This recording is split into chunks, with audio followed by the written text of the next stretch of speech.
Chapter third है। Chapter third, दो चर वाले रैखिक समीकरण। ठीक है, तो देखोगे इसका कंडीशन सही है, सही लोगों को लगवा रहा है, मरले बना सब खराब की रख दिए हैं।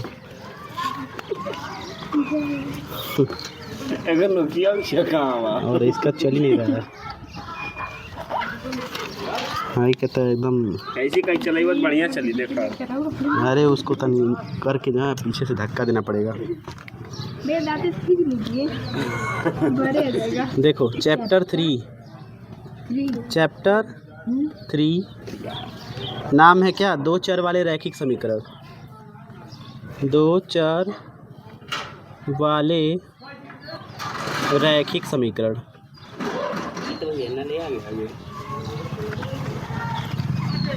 खराब बा तुरंत अंदर चल जाता है। वीडियो चल रहा था, ये चुप रहो। हाँ क्या हुआ, छोड़ो। ये कह रहे हैं हम, देखिए रोली, क्या तुम्हें पता है रैखिक समीकरण क्या होता है? रैखिक समीकरण क्या होता है बताइए। संगमा, सतपाल, रैखिक समीकरण रेखाओं की समीकरण। तुम बताओ जी पूजा, रैखिक समीकरण क्या होता है? What do you know about रैखिक समीकरण? देखिए रैखिक समीकरण के बारे में अगर नहीं पता है आप लोगों को, तो देखिए रैखिक समीकरण जो होता है उसकी घात जो होती है एक होती है। मतलब रैखिक समीकरण में जो चर होता है वो एक भी हो सकता है और एक से ज़्यादा, मतलब दो भी हो सकता है, एक या दो। ठीक है, तो रैखिक समीकरण जो होता है, जैसे मान लीजिए x+3 = 9। ठीक है, तो ये हो गया आपका एक चर में।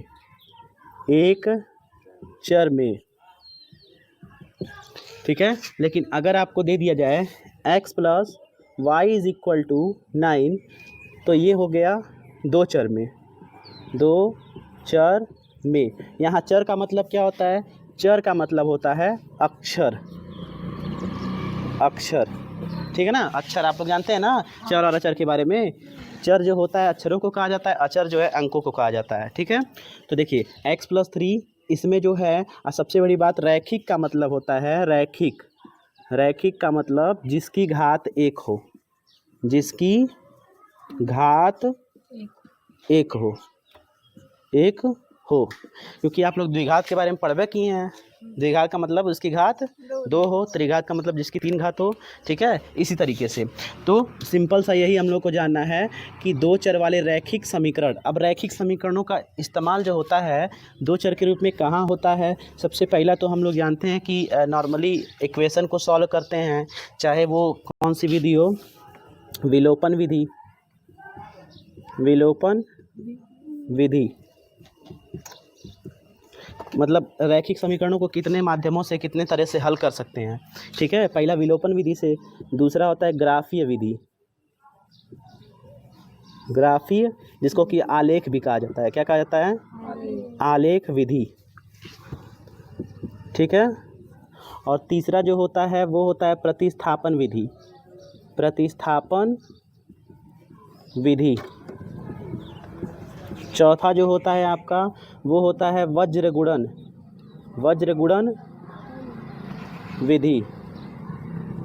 ठीक है, इस तरीके से मतलब जो है हम इन्हीं विधियों का जो है प्रयोग करके अलग अलग अभ्यासों में समीकरणों को हल करेंगे। ठीक है, समझ में आया ना जी? अभी हम देखिए सबसे पहले जो है हम लोग के बारे सबसे पहले जो समीकरण के बारे में दिया है वो ग्राफीय विधि से हम लोग देखेंगे। ये वाला ग्राफीय विधि, जिसमें कि हम लोग जो है ग्राफ पेपर का यूज़ करेंगे। और इसमें जो है देखिए x और y दो चरों का इस्तेमाल करेंगे, x तथा y दो चरों का, क्योंकि ग्राफ में हम लोग जानते हैं जो रेखाएं होती हैं, ठीक है, जो ऊर्ध्वाधर रेखाएं होती हैं वो y से रिप्रेजेंट होती हैं, और जो क्षैतिज होती हैं वो x से रिप्रेजेंट करती हैं। ठीक है ना, क्योंकि इसमें दो ही चर होते हैं ना, तो दोनों जो चर होते हैं वो कार्तीय तल पर भी उन्हीं चरों के माध्यम से दिखाया जा सकता है। यानी अगर हम इन समीकरणों का जो दो चर में है इनको अगर दिखाना चाहें तो हम आलेखीय विधि से भी उनका हल दिखा सकते हैं। ठीक है, चलिए नोट करिए। ये 4 को बस नोट करिए, उसके बाद आगे हम चले एक्सरसाइज पर। यही विधि है। कोई पूछेगा कि भाई 2 चर में मतलब क्या होता है, तो आप इस तरीके से बता सकते हैं। क्लास 8 में आपको 2 विधि से सिखाया गया था, अगर आप नहीं पढ़े थे तो फिर से जो है वो बता दिया जाएगा। एक विलोपन विधि, दूसरा प्रतिस्थापन विधि। ये क्लास 8 में था समीकरण, ठीक है। अब इसमें हम चलते हैं अपने पहले हेडिंग की तरफ। ग्राफीय विधि से हल, रैखिक समीकरण युग्म का ग्राफीय विधि से हल।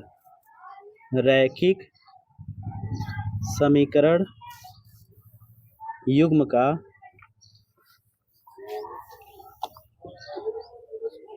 ग्राफीय विधि से हल। ग्राफीय विधि से हल।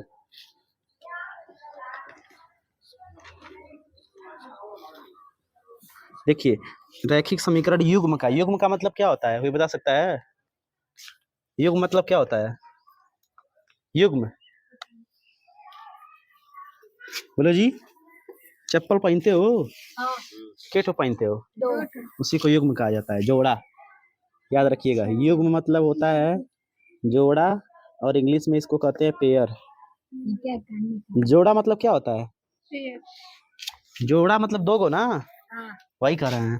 तो देखिए, कभी भी क्या करना है, अगर रैखिक समीकरणों का हल हमको निकालना है, चाहे वो प्रतिस्थापन हो, चाहे वो विलोपन हो, चाहे वो ग्राफीय हो, तो हमको जो है सिर्फ और सिर्फ एक ही समीकरण की जरूरत नहीं पड़ेगी, उसके साथ एक और समीकरण रहेगा, ठीक है ना। जैसे कि मान लीजिए, अब मान लीजिए आप लोगों के पास अगर किताब नहीं है तो हम दिखा रहे हैं आप लोगों को। देखिए, ये छोटा सा कंसेप्ट ये दिया हुआ है, आपके एनसीईआरटी बुक में होगा। x - 2y = 0 और 3x + 4y - 20 = 0। यानी ये एक समीकरण हो गया, ये दूसरा समीकरण हो गया। यानी हर एक समीकरण, हर एक क्वेश्चन में जो है आपको कितने समीकरण मिलेंगे? 2 समीकरण मिलेंगे। यानी 2 समीकरणों को आपस में तुलना करना है और देखना है कि जो है वो किस प्रतिबंध को संतुष्ट करता है। ये देखना है। लिखेंगे पहले में।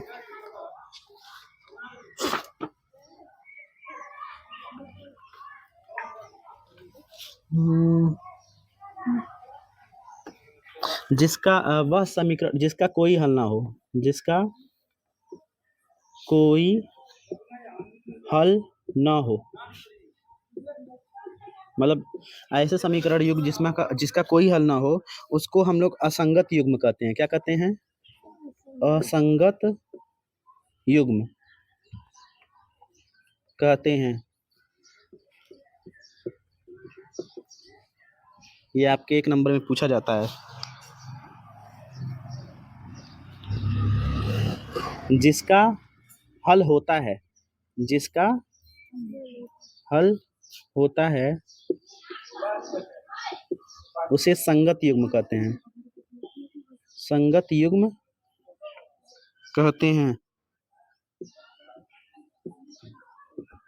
जैसे देखिए, समीकरण में जैसे मान लीजिए, अगर ये x - 2y = 0, ठीक है ना, और x + 2y = 5 हो, ठीक है ना। ऐसे मतलब अगर 2 समीकरण दिए गए हैं और सॉल्व करने पर समीकरण का कोई भी हल नहीं आता है, तो उस वैसे कंडीशन में जो है उसको क्या कहेंगे? असंगत युग्म कहेंगे।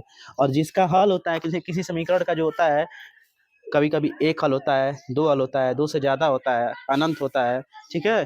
तो अलग अलग केसेस पे डिपेंड करता है। तो जब देखो, एक हल रहे चाहे 1 से ज़्यादा रहे, तो उसको संगत युग्म कहेंगे, और कोई हल ना रहे उसको असंगत युग्म कहेंगे, ठीक है। अब थोड़ा सा ये जो है प्रतिबंध लिख लीजिए। इसके लिए प्रतिबंध क्या काम करता है? शर्त बोला जाता है, कंडीशन। इसको हिंदी में जो है कंडीशन बोला जाता है। इसके लिए क्या प्रतिबंध है, आप इसको कॉलम बना के भी समझ सकते हैं, या फिर अगर हम थोड़ा सा जो है आपको हम दे दे रहे हैं, आप इसी तरीके से नोट कर लीजिए। अभी हम आपको समझा देंगे, जैसे है वैसे आप नोट कर लीजिए। ये बना के है, ठीक है। इसको आप ऐसे नोट कर लीजिए कॉपी में, जैसे दिया हुआ है। अभी हम इस पर आपको कंडीशन समझा देंगे, क्योंकि यही वाला है। 3 कंडीशन है, 3 ठो है भैया इसको मोबाइल दे, बुक दे देंगे। क्या? मोबाइल नंबर अरे ठीक है, देखिए नहीं दिखेगा। यहाँ नहीं दिखेगा, आँख कमजोर है। अच्छा चलिए हम बना दे रहे हैं। देखिए सबसे पहले क्रम संख्या है, उसके बाद रेखा युग्म, ठीक है, और फिर A1 अपान A2, फिर उसके बाद B1 अपान B2, C1 अपान C2। अनुपातों की तुलना,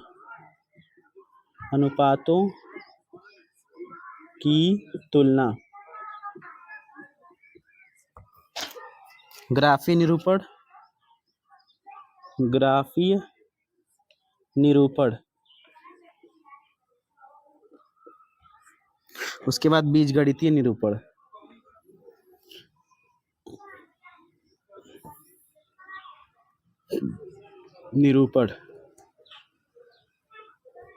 ठीक है।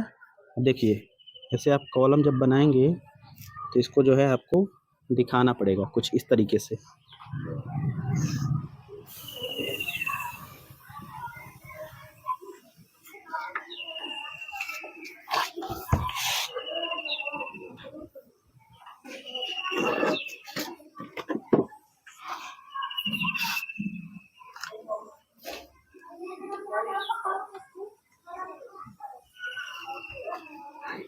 ठीक है,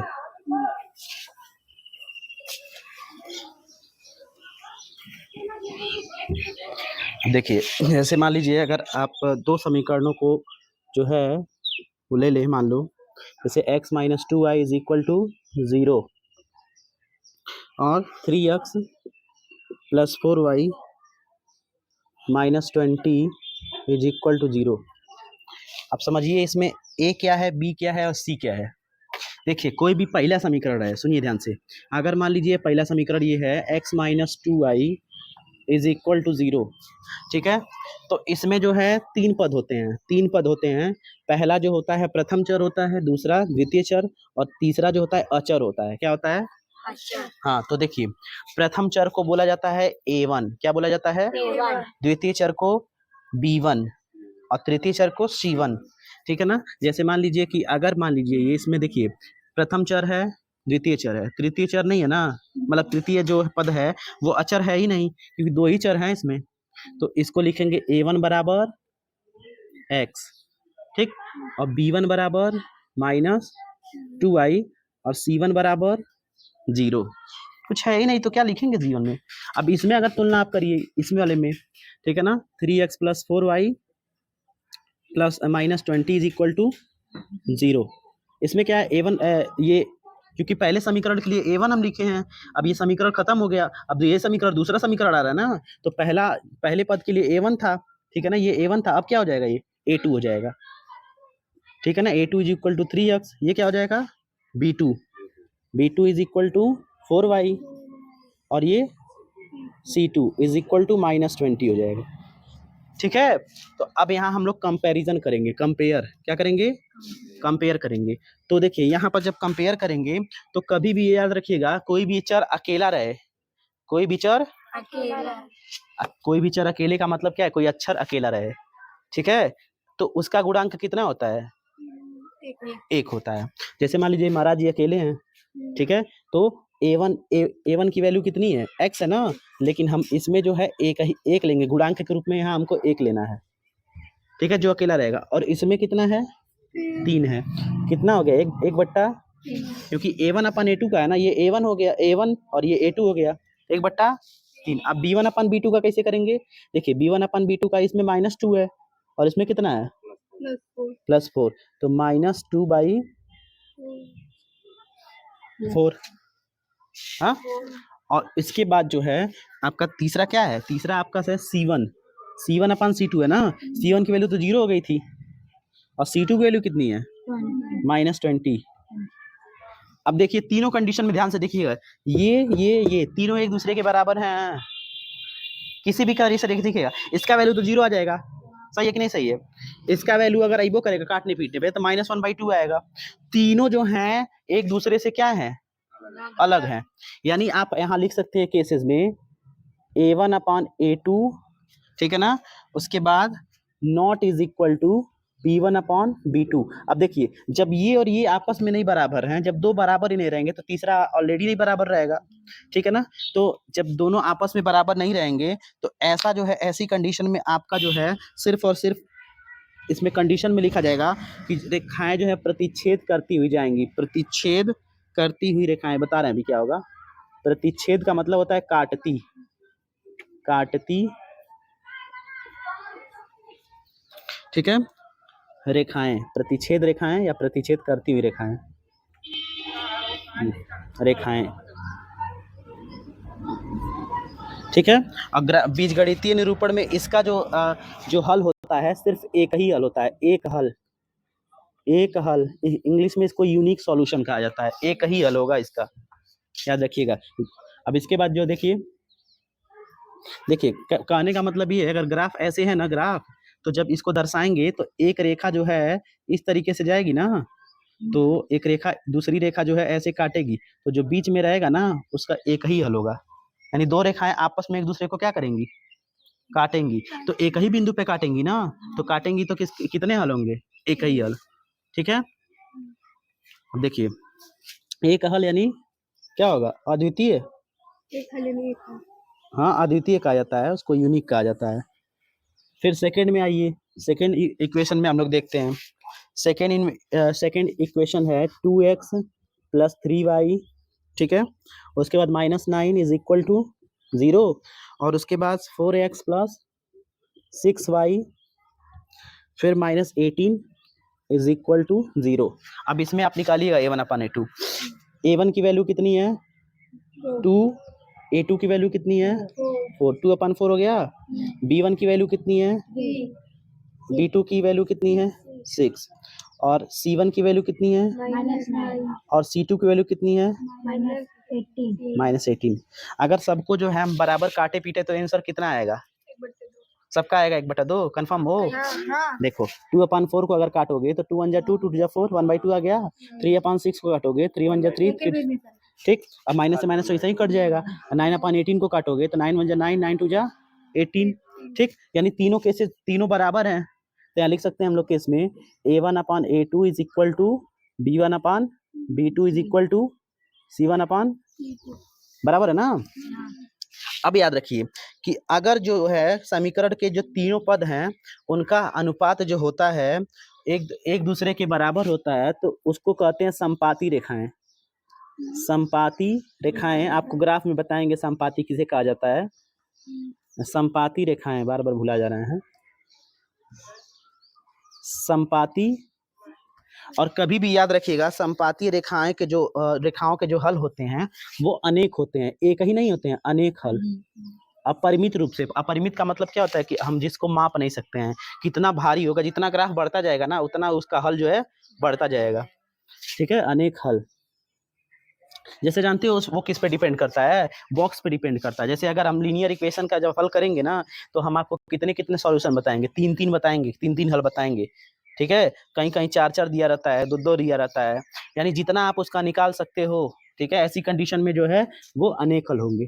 अब तीसरा कंडीशन देखिए आ रहा है, ये आपको इसलिए याद रखना है क्योंकि एग्जाम में आता भी है, बहुविकल्पीय में पूछता है यही, ठीक है। और इसके बाद तीसरा जो है x + 2i - 4, x + 2i - 4 is equal to 0। उसके बाद 2x + 4y - 12 is equal to 0। अब देखिए इसमें A1 की वैल्यू कितनी है, 1 है, बोले है ना, कोई भी अकेला रहता है तो क्या लिखा जाता है, और इसमें 2 है, 1/2 हो गया, और इसमें क्या है 2/4 हो गया, और इसमें -4/12 हो गया, यानी हाँ माइनस रहेगा, ठीक है। अब देखिए 1/2 है, ये भी तो 1/2 हो जाएगा, और ये क्या होगा 1/3 हो जाएगा। यानी पहला और दूसरा जो है उसका अनुपात बराबर, लेकिन तीसरे का अनुपात नहीं बराबर है, ठीक है। तो आप ऐसे लिखोगे ना A1/A2 is equal to B1/B2 not is equal to C1/C2, ठीक है ना। ऐसी कंडीशन में जो रेखाएं होंगी, ठीक है, रेखाएं जो होती हैं वो होती है समांतर होती है। क्या होती हैं, समांतर रेखाएं। अब समांतर किसे कहते हैं? जैसे ग्राफ है ना, देखिए ऐसे ग्राफ रहेगा, जैसे मान लीजिए तो एक रेखा अगर मान लीजिए ऐसे जाएगी ना, तो दूसरा भी जो है इसी तरीके से जो आएगी, दूसरी रेखा भी इसी तरह से जाएगी, यानी ये वाली इसके समांतर होगी ग्राफ पर। ग्राफ पे बनाएंगे तो अब दिखाएंगे, ठीक है, समांतर रेखाएं। और इसके जो हैं कोई हल नहीं होंगे, कोई हल नहीं, कोई हल नहीं, याद रखिएगा। चलिए देखिए, भैया मार्कर वाला क्या करना है? हाँ तो परमानेंट रहने दो ना, क्या करना है उसमें।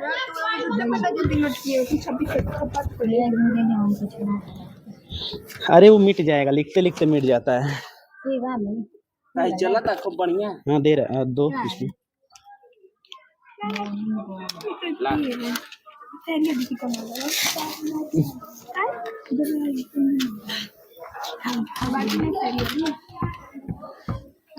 समीकरण युग्म का हल निकालना कैसे निकाला जाता है? समीकरण युग्म का हल निकालना,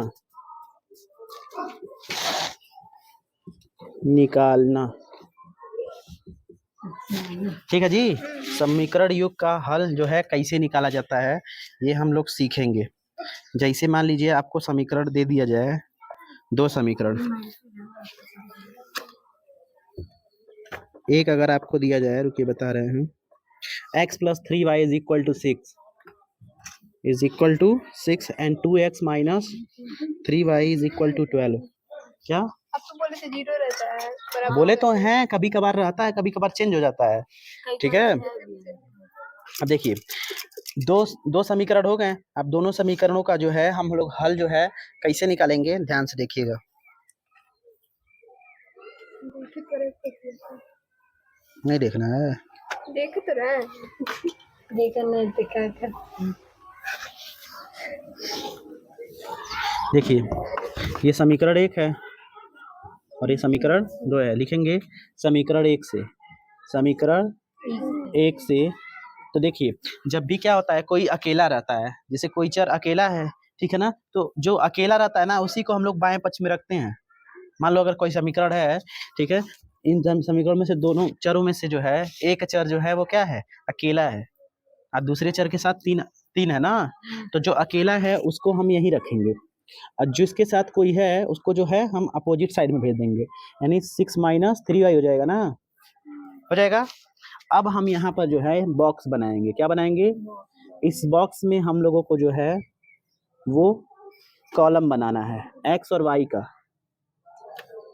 ठीक है ना, x और y। मैंने आपसे पहले ही बताया है कि दो समीकरण युग्म के कई सारे हल हो सकते हैं, जरूरी नहीं है कि ये कई दूठ हो।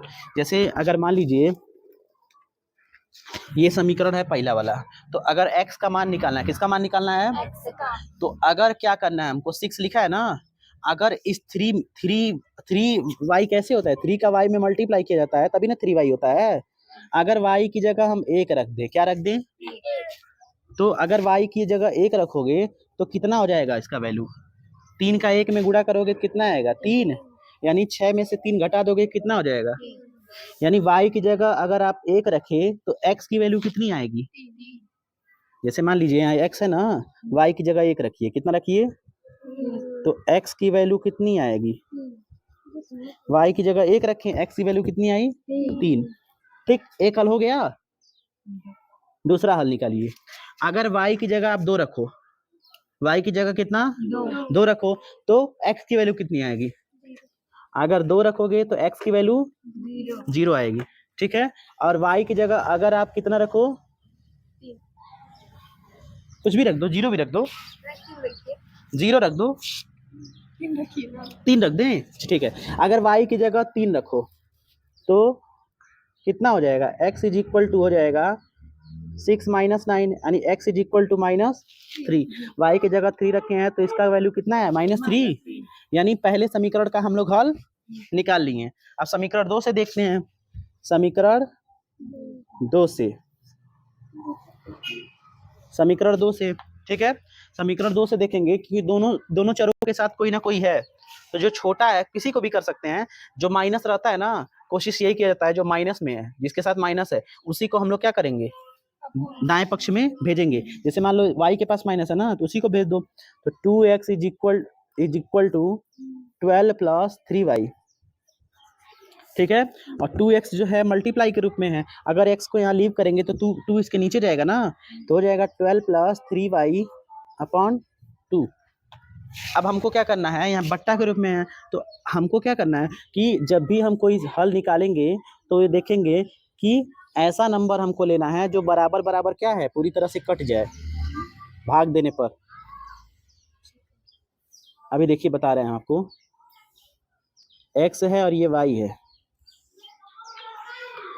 ठीक है। जैसे मान लीजिए यहाँ पर कितना है, 3 है ना, हाँ। तो अगर हम मान लीजिए 12 प्लस 3y है, अगर y की जगह जो है हम 0 रख दें, क्या रख दें, 0 रख दें, तो x की वैल्यू कितनी आएगी,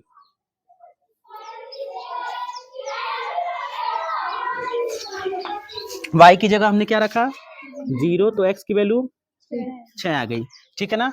अब 1 रख के देखिए, 1 रखेंगे तो आएगा, तो दशमलव में आएगा ना, तो 2 रखा जाए, y की जगह 2 रखेंगे तो 3 दूनी 6, अब 12 6 18 के आधा 9, यानी 2 रखे हैं तो कितना आया, 9। ठीक है, समझ में आया।